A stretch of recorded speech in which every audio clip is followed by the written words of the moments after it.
A explanação da noite é do capítulo 24 do Evangelho segundo o Espiritismo, que é o item 17 e 19, carregar sua cruz, quem quiser salvar a vida, perdê-la-á. Mas a gente vê uma frase dessa, carregar a cruz, quem quiser salvar a vida, perdê-la-á, em que sentido?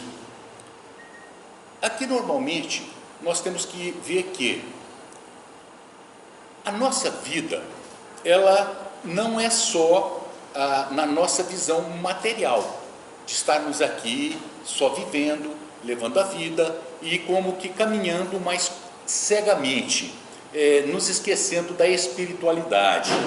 Então, a vida, quando fala aqui, quem quiser salvar a vida, é aquela visão em que a pessoa só está presa, só está como que ligada às coisas materiais, que são importantes, são muito importantes, porque nós estamos na matéria, nós necessitamos da matéria, nós comemos a matéria, é importante, mas nós temos que ver também o nosso lado espiritual, porque nós não somos só um corpo físico, nós somos a essência, e essa essência é o espírito, é uma luzinha, né?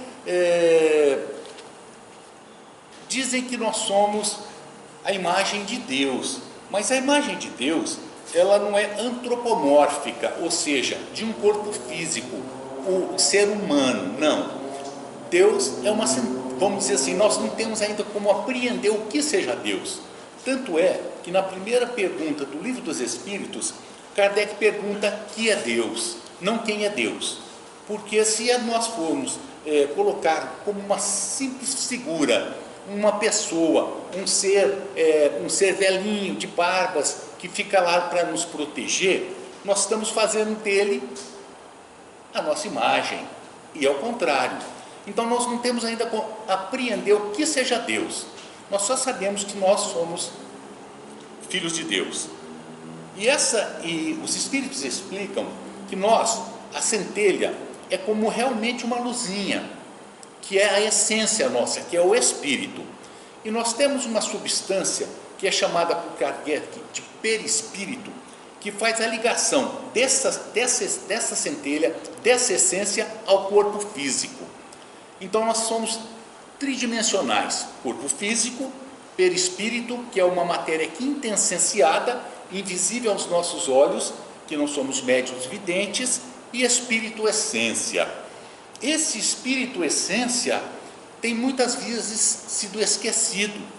Nós temos pensado muito na primeira parte dessa tridimensionalidade que é o corpo físico. Obviamente que é importante, como nós dissemos, porque Paulo dizia que é um vaso sagrado. Mas o que nós estamos fazendo no nosso espírito? É como que Jesus diz, quem quiser salvar a vida, perdê-la-á. Mas como assim? Só pensando nessa parte dessa vida material, que é da primeira parte tridimensional, a importância dos três que nós temos. Mas que cruz é essa? Muitas vezes todos nós, temos problemas, temos dificuldades, nós temos as nossas encrencas, como diz Alberto Almeida, e isso muitas vezes nos pesam muito.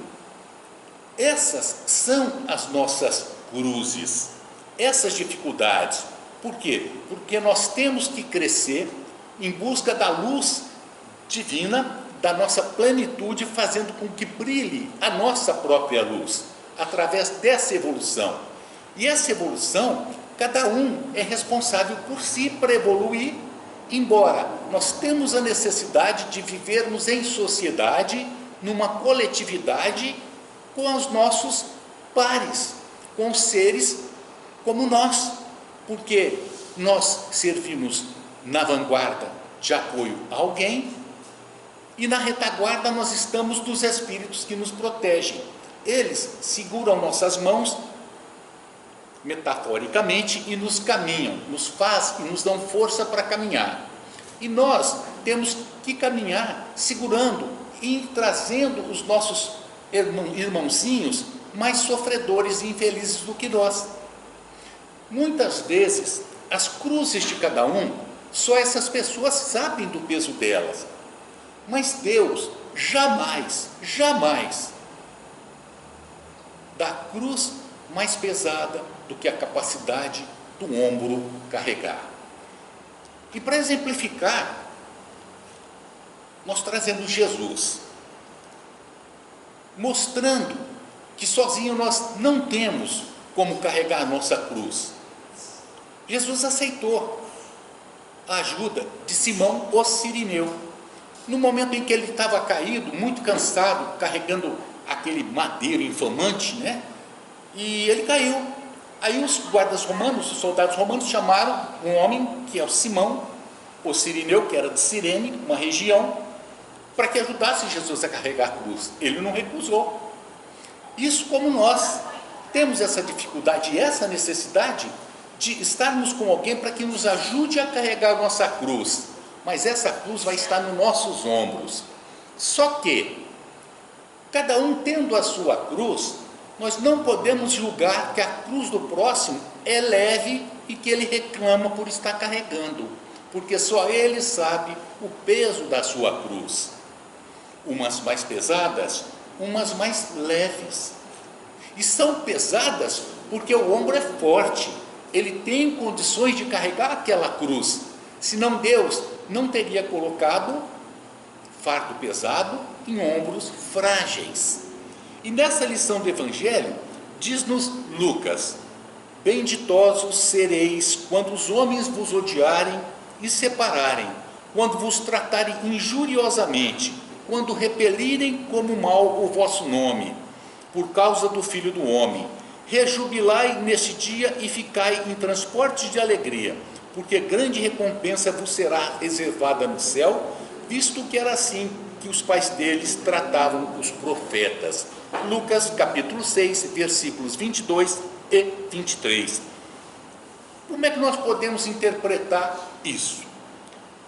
Rejubilai nesse dia, como repelirem como mal vosso nome por causa do Filho do Homem. Quando nós começamos a ter consciência de nós mesmos, quando nós começamos a entender que Jesus, através do Evangelho, é o que pode fazer com que nós tenhamos consolo para as nossas dores, esclarecimento para as nossas dúvidas e força para as nossas caminhadas, nós começamos a notar que alguns desejos, algumas necessidades que tínhamos, quando começamos a estudar com profundidade Jesus, nós sentimos que não é o foco, que nós estávamos como que equivocados naquela escolha. Como? Muito simples. Nos reportamos à nossa vida atual, cheia de percalços, cheia de dores, cheia de sofrimento. Mas de onde vem isso? Será que Deus está nos castigando, sendo um justiceiro? Ou são as consequências dos nossos próprios atos?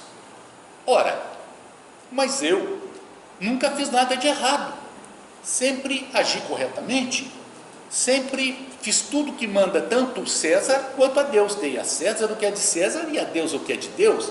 A César cumprindo com as minhas obrigações legais e as normativas da terra, e a Deus cumprindo com as minhas obrigações perante esse nosso Pai, que é de todos. Por quê? Ora, e o meu sofrimento, essa dor, de onde é que vem? Ora, se não estiver no presente, com certeza está no passado. Aí nós nos reportamos ao capítulo 5 do Evangelho segundo o Espiritismo: bem-aventurados os aflitos.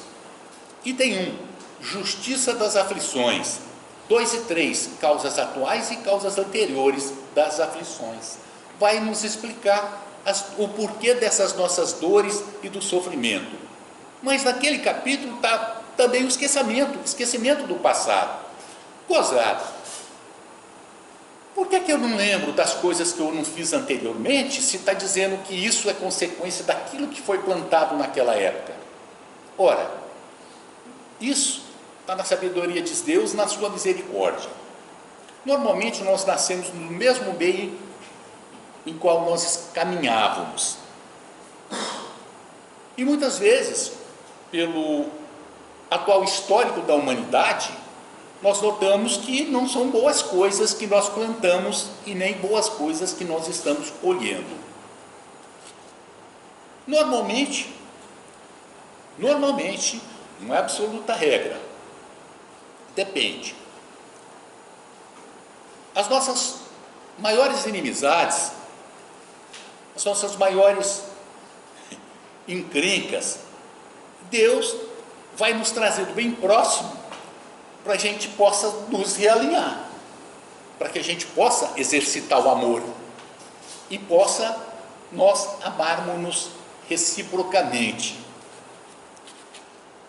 E muitas vezes essas pessoas nos incomodam, nos provocam, nos deixam como que fora de nós mesmos, que estão bem pertinhos, num núcleozinho que chama família.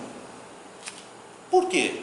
Será que Deus fez isso para que nós nos digladiássemos dentro do lar? Não. Para que pudéssemos exercitar o amor. Aqueles que estão bem distantes, nós não temos tanto compromissos. Aqueles que estão a meia distância, nós temos um pouquinho de compromisso. Mas aqueles que estão bem próximos, nós temos muito compromisso. E esse muito compromisso são muitas vezes não as nossas cruzes. Nós somos as cruzes dessas pessoas com as quais nós caminhamos, não é mesmo, Leia? Então, eu sempre digo, no meu casamento eu sempre tive muita sorte, já não digo mesmo dela, né? Então a gente vê que isso vai sendo trazido para que a gente possa se amar. E esse cadinho está bem próximozinho, que pode ser a nossa cruz, mas talvez não. Pode ser aquele que vai fazer com que caminhamos com confiança e com amor, no rumo da nossa plenitude, mas não é nessa vida, porque uma vida só não explica todas essas anomalias. Mas, nos reportando aqui ao livro Fonte Viva, de Emmanuel e Chico, no capítulo 46, nós temos na cruz, e tem uma frasezinha de Mateus: ele salvou a muitos, a si mesmo não pôde salvar-se. Mateus capítulo 27, versículo 42. E diz-nos Emmanuel: sim, ele redimir as multidões.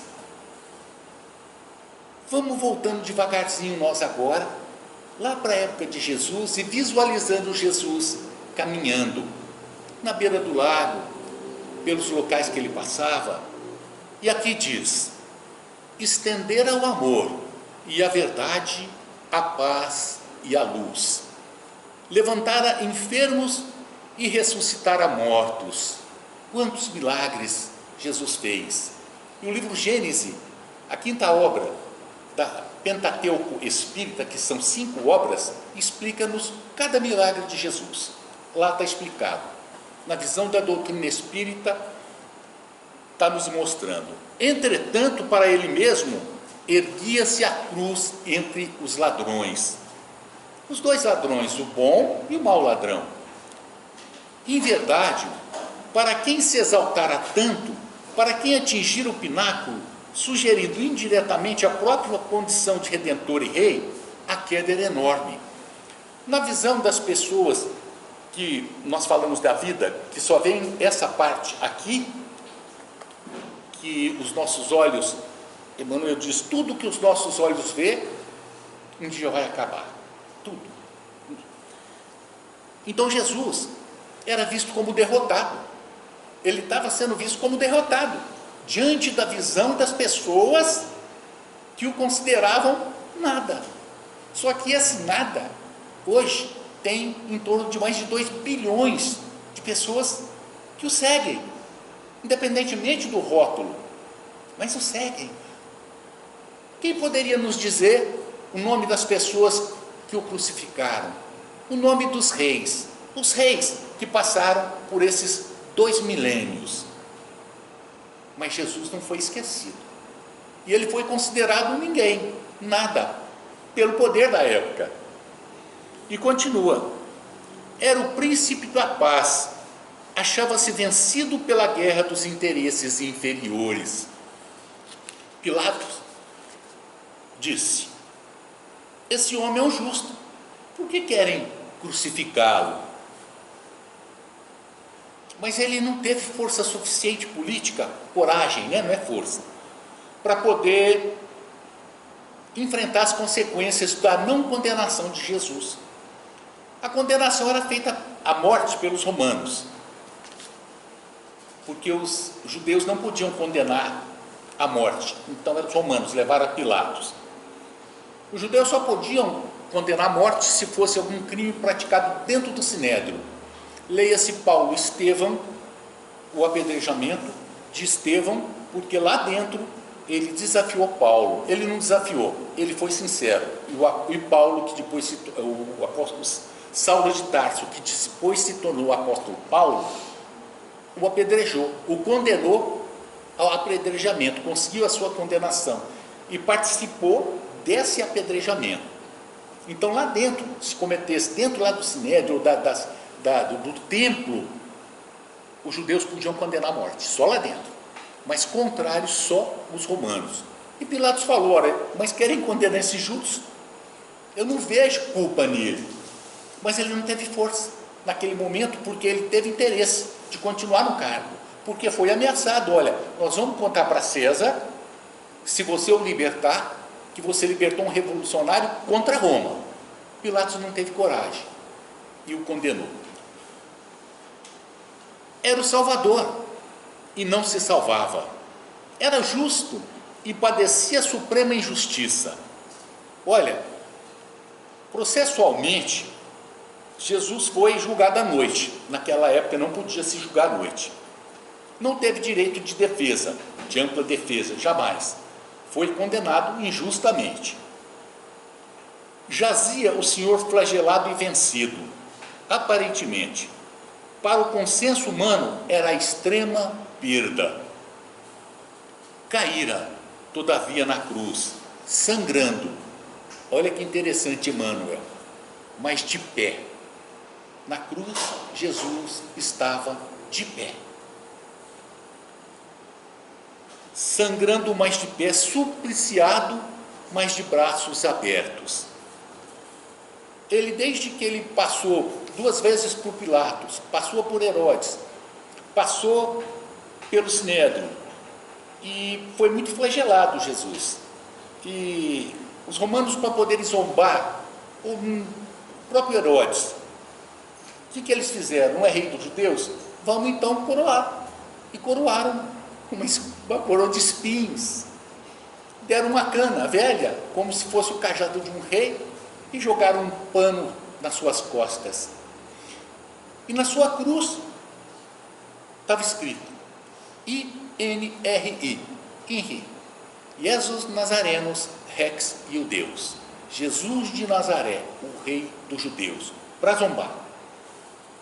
Relegado ao sofrimento, mas suspenso da terra, rodeado de ódio e sarcasmo, mas de coração içado ao amor. No flagelo, com a coroa de espinhos, com as mãos e pés cravados, numa cruz, no final da sua vida, bem no finalmente, o que ele disse? Pai, perdoa-os, que não sabem o que fazem. Que diz aqui? Rodeado de ódio e sarcasmo, mas de coração içado ao amor. Perdoou aqueles que o flagelaram.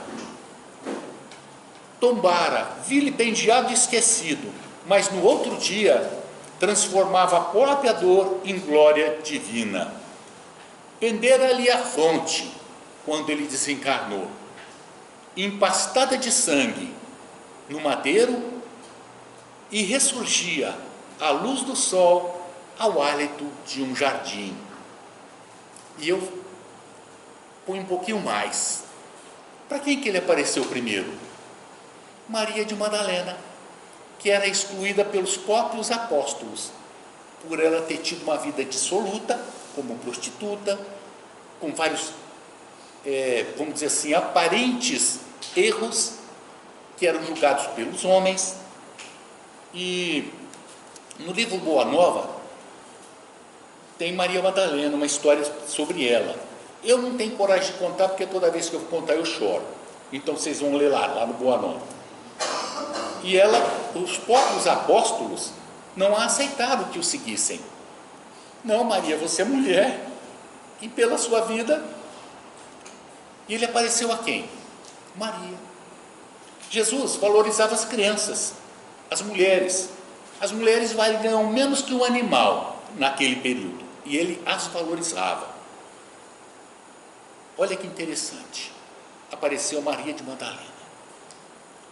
Convertia-se a derrota escura em vitória resplandecente. Cobria-se o lenho afrontoso, a madeira, a cruz, de claridades celestiais para a terra inteira. Assim também ocorre no circo de nossas vidas. Nossas vidas. Emmanuel está comparando o suplício de Jesus às nossas vidas. Não tropeças no fácil triunfo e na auréola barata dos crucificadores. Quantas pessoas que nos crucificam, quantas cruzes são colocadas nos nossos caminhos. Mas ele diz, não pense nos crucificadores, porque eles serão responsabilizados. O importante é que nós não sejamos os crucificadores, como diz Divaldo Pereira Franco. Se te feriram, dê graças a Deus. Se te mataram, dê graças a Deus, porque não foi você que o fez, porque nós seríamos responsáveis. Que não sejamos os crucificadores.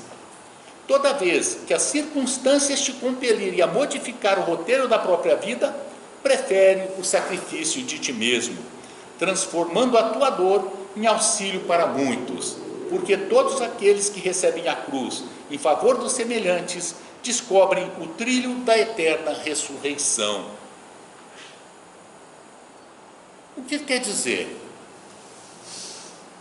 Emmanuel quer dizer que a ponte para a nossa felicidade, a ponte para a nossa plenitude é o próximo, é o nosso próximo, começando do nosso próximo mais próximo. Nós estamos numa relação triangular, é um triângulo, vértice de braço, nós, vértice de cá, o próximo, superior, Deus. Nós com o próximo, nós com Deus, o próximo com Deus, o próximo conosco, nós conosco mesmo. 3 coisas nós temos que aprender. A nossa relação com Deus, ponto 1. A nossa relação com nós mesmos, ponto 2. E a nossa relação com o próximo, ponto 3. Jesus não disse amar a Deus sobre todas as coisas, o vértice lá de cima. O próximo, vértice de baixo, do lado direito. Como a ti mesmo, vértice do lado esquerdo, eu mesmo.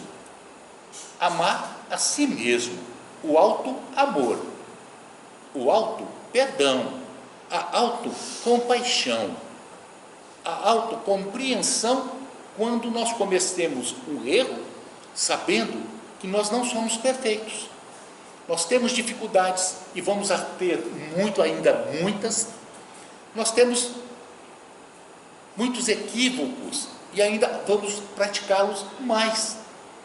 O importante é que hoje nós reconhecemos esse erro e estamos tentando voltar ao rumo das nossas vidas.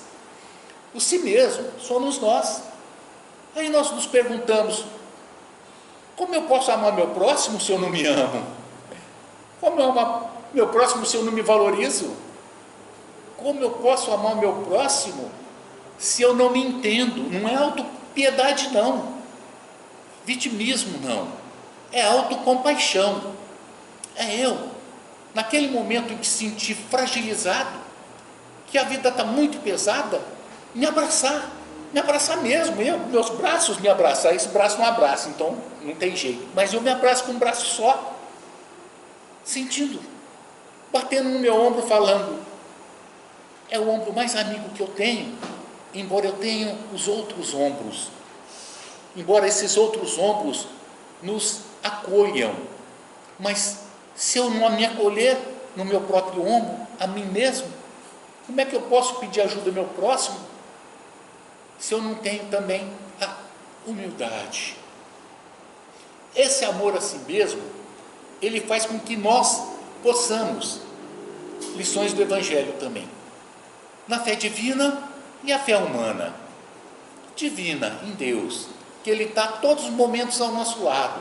Nós estamos todos banhados no fluido cósmico universal. Esse fluido, grosso modo, é o hausto, é o hálito de Deus. Quando nós sentimos alguma coisa e falamos, meu Deus, Ele já sentiu e já nos acompanha. Tudo nas nossas vidas está sob a supervisão de Deus e de Jesus, que é nosso irmão mais velho.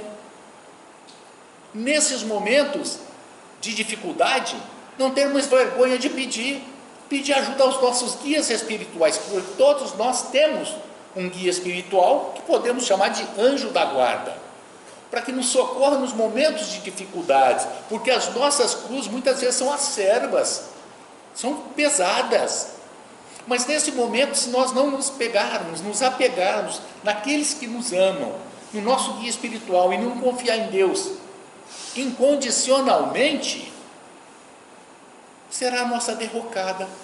Porque quantas vezes já não caímos, quantas vezes já não erramos, não só nessa vida, mas nas outras também.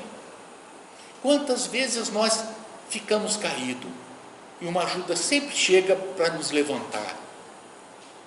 É o próximo, é o vértice aqui do lado esquerdo, mas com a confiança em Deus, para que eu possa me amar. O próximo, a Deus, a mim. Nessa triangulação em que nós necessitamos realmente um dos outros, para que, como irmãos sirineus, possam nos ajudar a carregar a nossa cruz. As cruzes são pesadas. Muitas vezes nós fragilizamos o nosso ombro, mas ele é forte.